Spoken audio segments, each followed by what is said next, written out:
मेरा नाम सुहानी है। मैं अपने भाई और भाभी के साथ अलग घर में रहती थी। पिताजी के स्वर्गवास के बाद अब वही मेरे सर पर साए की तरह थे। भाभी मेरी सहेली जैसी थी, मेरी हर चीज़ का ख्याल रखती थी। लेकिन भाभी की कोई संतान नहीं थी। भाभी को बच्चे बहुत पसंद थे।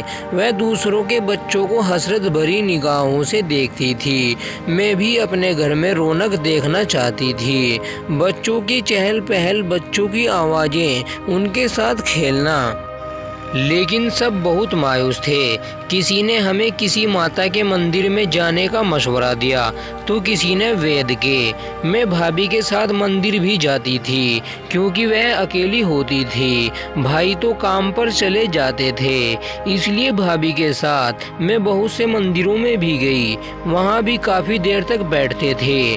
भाभी ने प्रार्थनाएं की और कहा कि अगर मेरे यहाँ औलाद हुई तो मैं अपने पति की हैसियत के मुताबिक फला चीज़ गरीबों को मैं दान करूंगी। लेकिन उससे भी कोई नतीजा नहीं हासिल हुआ।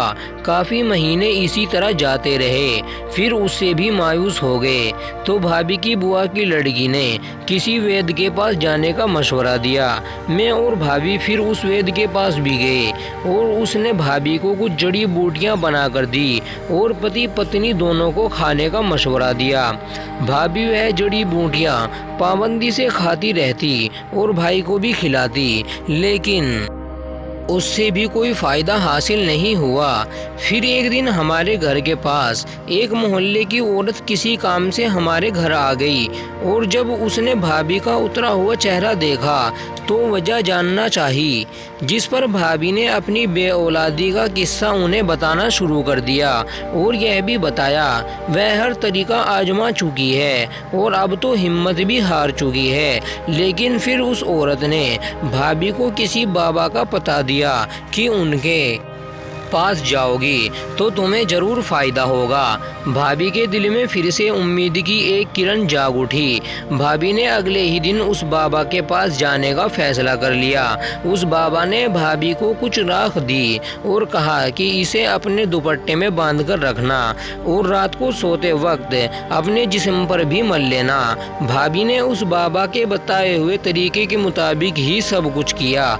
उस राख को अपने दुपट्टे में भी बांध लिया और सोने से पहले अपने पूरे जिस्म पर भी रगड़ लिया। जब भाभी गर्भवती हुई तो मैं बहुत परेशान हुई कि यह सब कैसे हो गया।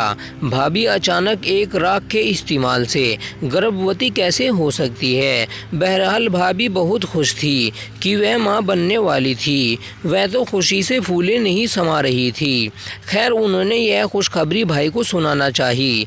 जब भाई घर आया तो भाई को यह खुशखबरी सुनाई, जिस पर वह बहुत हैरान हुआ कि पिछले 10 साल से ऐसा तो कुछ हुआ नहीं, लेकिन अब अचानक ऐसा क्या हो गया कि इनको औलाद हो